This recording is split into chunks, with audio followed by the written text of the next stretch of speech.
ক্ষতির কারণ নেই, কিন্তু মানুষকে বোকা বানানোর জন্য ব্যবহৃত হয়। গবেষণা প্রমাণিত যে প্রকৃতির সত্য ঘটনা থেকে এই ভুয়া তথ্যগুলো সবসময় আমাদের সামাজিক যোগাযোগ মাধ্যমে অনেক মানুষ দেখে এবং শেয়ার করে। সবচেয়ে আশঙ্কাজনক যে ব্যাপার সেটি হচ্ছে মিথ্যা জানার পরেও সেই সংবাদগুলো আমরা প্রতিনিয়ত বিভিন্নভাবে দেখছি এবং শেয়ার করে যাচ্ছি। মাননীয় সভাপতি, এই বিভ্রান্তিগুলি সামাজিক, অর্থনৈতিক ও ধর্মীয় এই চারটি ক্ষেত্রে সামাজিক যোগাযোগ মাধ্যমের প্রয়োজনীয়তাকে প্রতিনিয়ত প্রশ্নবিদ্ধ করছে। জার্মানির নাৎসি নেতা অ্যাডলফ হিটলারের তথ্য উপদেষ্টা গুলবু বিশ্বাস করতেন, একটি মিথ্যা কথা যদি পরপর 10 বার বলা হয় সেটি সত্য হিসেবে প্রতিষ্ঠিত হয়ে যাবে। দ্বিতীয় বিশ্বযুদ্ধের পর এই তথ্যের উপর ভিত্তি করে নাৎসি কাহিনী পুরো জার্মানি জুড়ে ব্যাপক পরিমাণে ভুল তথ্য ছড়ায়। তাই সত্য লুকাতে বা সৃষ্টি হারাতে আজগবি ঘটনা প্রকাশের যে প্রবণতা, এটি পুরো বিশ্ব চুরি নামে পরিচিত। মাননীয় সভাপতি, খেয়াল করুন, সামাজিক যোগাযোগ মাধ্যম ফেসবুকের যে নেচার বা প্রকৃতি সেটি যদি আমরা বিশ্লেষণ করি তাহলে আমরা দেখতে পাবো উৎসাহীর মধ্যে এটি একটি সংবাদ ছড়ানো এমন একটি প্ল্যাটফর্ম যার নেই নির্দিষ্ট কোনো ফিল্টারিং মাধ্যম। যে সামাজিক যোগাযোগ মাধ্যমে বিভিন্ন দেশ বিদেশের সংবাদ সংগ্রহে নির্ভরতা বেড়েছে। ফেসবুকে সর্বস্তরের জনগণের ফেসবুকে এমন নির্ভরতা থাকায় এক শ্রেণীর সুযোগ সন্ধানী গোষ্ঠী বিভিন্ন গণ্যমান্য ব্যক্তি কিংবা দেশের ভাবমূর্তি বিনষ্টের লক্ষ্যে বিভিন্ন ধরনের গুজব ও রাজনৈতিক অপপ্রচার করে থাকে। এসব ভুল তথ্যের কারণে সৃষ্টি হচ্ছে বিশৃঙ্খল পরিস্থিতি, বিঘ্নিত হচ্ছে জনসাধারণের নিরাপত্তা। গত বছর রংপুরে ধর্মীয় উস্কানিমূলক ও অবমাননাকর ঘটনা থেকে শুরু করে কিছুদিন আগে লালমনিরহাটের পাটগ্রাম উপজেলার পরিমারি স্থলবন্দর জামে মসজিদে কোরআন অবমাননার ঘটনা থেকে এটা স্পষ্ট হয়, যদিও পরে এগুলো গুজব বলে প্রমাণিত হয়। এছাড়াও সম্প্রতি দেশের ধর্মীয় অবমাননাকর ঘটনাগুলো ঘটেছে তা খেয়াল করলে দেখা যায় বেশিরভাগই সামাজিক যোগাযোগ মাধ্যম থেকে ছড়িয়েছে। সাধারণত রাজনৈতিক দলগুলো ইস্যু তৈরি করে ফায়দা নেওয়ার জন্য এসব কাজ করে থাকে, কিন্তু এর প্রভাব হয় মারাত্মক। সমাজে ধর্মকে কেন্দ্র করে ভেদাভেদ সৃষ্টি হচ্ছে, নষ্ট হচ্ছে সম্প্রীতিময় সহাবস্থান। এছাড়া বর্তমানে সামাজিক যোগাযোগ মাধ্যমগুলোতে উত্তপ্তকরণের ঘটনাও বৃদ্ধি পেয়েছে। বিভিন্নভাবে মেয়েদের অপ্রীতিকর ছবি এবং ভুল তথ্য দিয়ে হ্যারাসমেন্ট করা হচ্ছে। আমার প্রতিপক্ষ দলের কাছে প্রশ্ন, তাহলে তো আপনারা সঠিক তথ্য বলে চালিয়ে দিবে, এই তথ্যগুলো কিভাবে সঠিক হলো আপনাদের কাছে প্রশ্ন। এই ভুল তথ্যের ফলে নষ্ট হচ্ছে অনেকের জীবন, বেছে নিচ্ছে আত্মহত্যা নামে বড় একটি পথ, যা তারা আসলে আত্মহত্যা মহাভারত। ধন্যবাদ সবাইকে, ধন্যবাদ আমাদের। সমৃদ্ধ দেশ, আলোকিত মন, হয়ে ওঠে সচেতন একজন। এমন বাস্তবধর্মী স্লোগান সামনে রেখে সচেতন সমাজ গড়ার লক্ষ্যে সামাজিক যোগাযোগ মাধ্যমের কোনো বিকল্প নেই। উপস্থিত আমার শ্রদ্ধেয় শিক্ষকবৃন্দ, বিজ্ঞ বিচারক মন্ডলী, আমার প্রতিপক্ষ দলের বন্ধুরা এবং যারা শুনছেন সবাইকে আসসালামু আলাইকুম। আজকে আমার চিত্রের বিষয় হলো সামাজিক যোগাযোগের মাধ্যমসমূহ নির্ভুল তথ্য প্রকাশের অনন্য হাতিয়ার। অত্যন্ত যুক্তিসঙ্গত কারণে আমি এবং আমার দল এর পক্ষে অবস্থান করছি। আজকে আমরা যুক্তির মাধ্যমে এটি প্রমাণ দিয়ে যাবো যে সামাজিক যোগাযোগের মাধ্যমে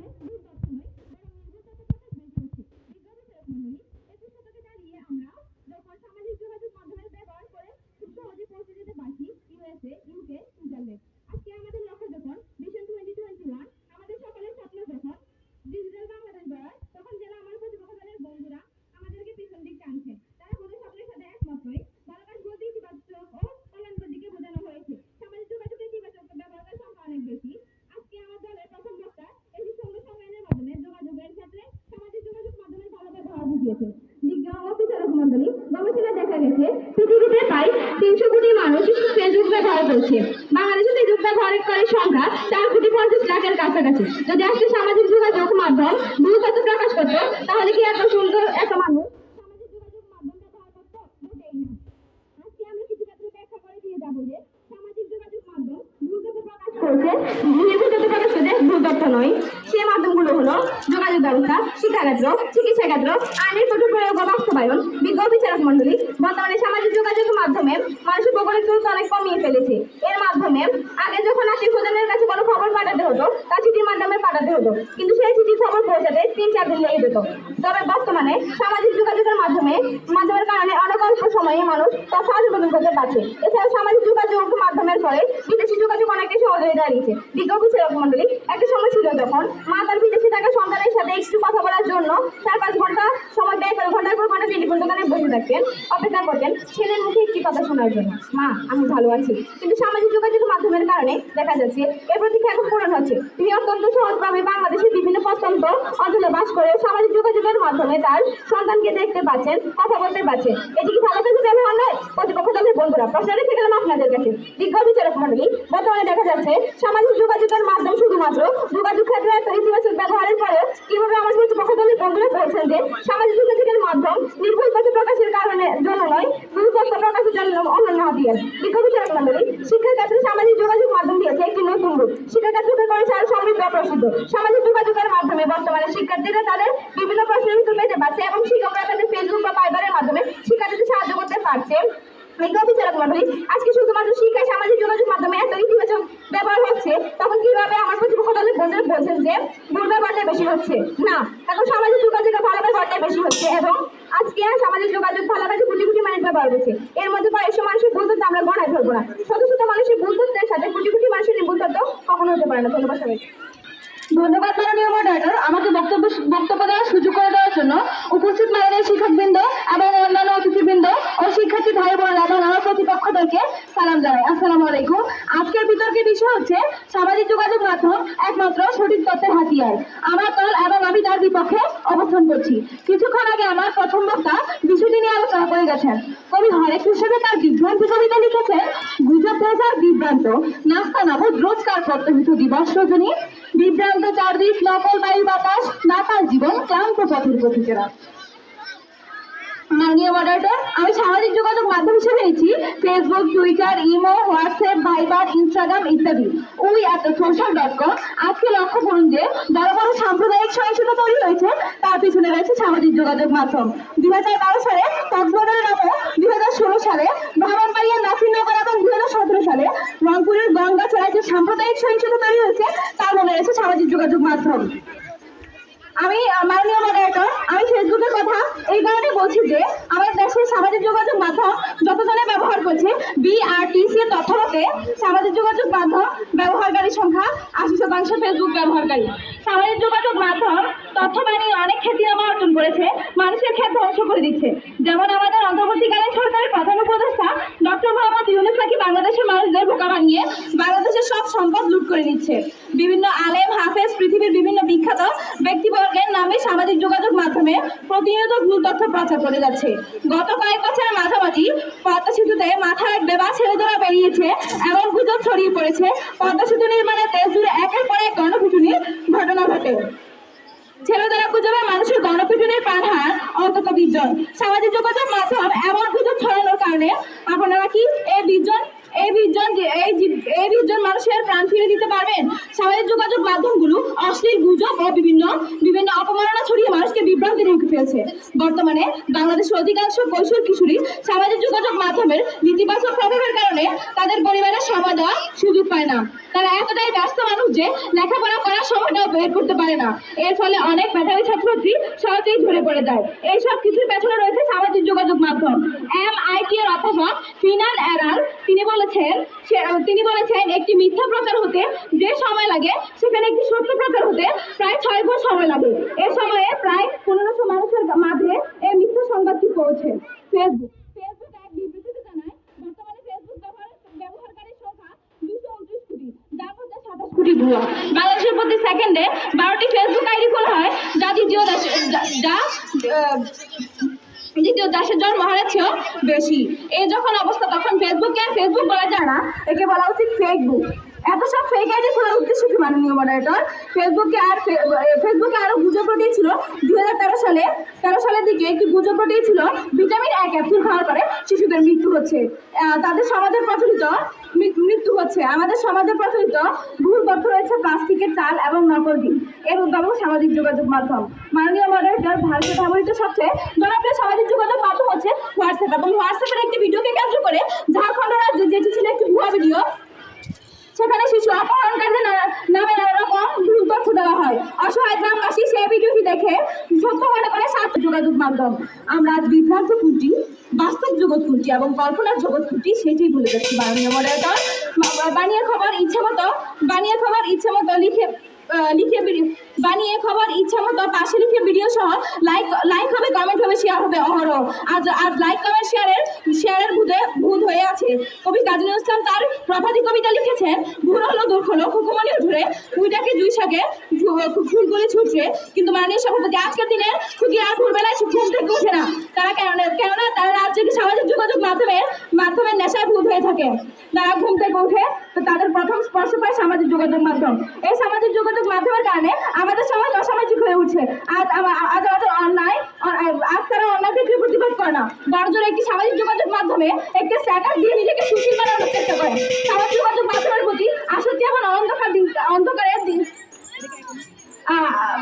আসক্তি এবং অন্ধকারের দিকটির মধ্যে গুরুত্বপূর্ণ। এখন বিশেষজ্ঞরা বলে থাকেন এটি সব ধরনের মানসিক স্বাস্থ্য এবং সমস্যার সঙ্গে জড়িত। তাই সামাজিক যোগাযোগ মাধ্যমের প্রতি বিষয়টি এখন পৃথিবীর কোথাও আর হালকাভাবে নেওয়া হচ্ছে না। আমাদের প্রতিপক্ষ বন্ধুর কথা শুনে মনে হচ্ছে সামাজিক যোগাযোগ মাধ্যম তাদের জন্য সংবাদ প্রচার করে যাচ্ছে। আমাদের প্রতিপক্ষ দলের বন্ধুরা মাননীয় মডারেটর কিভাবে লাইফ ও হ্যান্ডাসের মতো 99% গ্যারান্টি দিয়ে বলতে পারেন সামাজিক যোগাযোগ মাধ্যমে একমাত্র নির্ভুল তথ্য প্রকাশের হাতিয়ার। ধন্যবাদ সবাইকে। বিচারক মন্ডলী, সম্মানিত প্রধান শিক্ষক, সহকারী প্রধান শিক্ষক, প্রধান শিক্ষক মন্ডলী, আমার প্রতিপক্ষ বন্ধুরা এবং প্রিয় ছাত্রছাত্রী ভাই বোনেরা, সবাইকে জানাই আমার সালাম। আসসালামু আলাইকুম। আজকে আমাদের দ্বিতীয় যে বিষয় নির্ধারিত হয়েছে সামাজিক যোগাযোগের মাধ্যম সমূহ নির্ভুল তথ্য প্রকাশের অনন্য হাতিয়ার। অত্যন্ত যুক্তিসঙ্গত কারণে আমরা এর পক্ষে অবস্থান করছি। মাননীয় মডারেটর, প্রথমে আসা যাক আমার প্রতিপক্ষ দলের প্রথম বক্তার একটি কথায়। সুপ্রিয় প্রতিপক্ষ, আপনি বলে গেলেন যে সামাজিক যোগাযোগ মাধ্যমে নারীদের অশ্লীল ভিডিও বা ছবি প্রকাশ পাচ্ছে। আপনি হয়তো লক্ষ্য করেননি আমাদের দলের প্রথম বক্তা বলে গিয়েছিলেন যে নারীদের অধিকার আদায়ের ক্ষেত্রে সামাজিক যোগাযোগ মাধ্যম গুরুত্বপূর্ণ ভূমিকা পালন করে। এটি কি সামাজিক যোগাযোগ মাধ্যমের ভালো দিক নয়? বিজ্ঞ বিচারক মন্ডলী, মানুষ সবসময় চায় সহজ উপায়ে সর্বশেষ ও নির্ভুল তথ্য জানতে। এই চাওয়া এবং প্রযুক্তির উৎকর্ষ এবং অগ্রগতির ফলে দিনে দিনে ইন্টারনেট নিউজ পোর্টালের জনপ্রিয়তা বৃদ্ধি পেয়েছে এবং তা জ্যামিতিক হারে অব্যাহত আছে। অনেক সময় দেখা যায় টেলিভিশন চ্যানেলগুলো সামাজিক যোগাযোগ মাধ্যমের সাথে পাল্লা দিয়ে পিছিয়ে পড়েছে, আর এগুলো সাধিত হয়েছে একমাত্র সামাজিক যোগাযোগ মাধ্যমের জনপ্রিয়তার কারণে।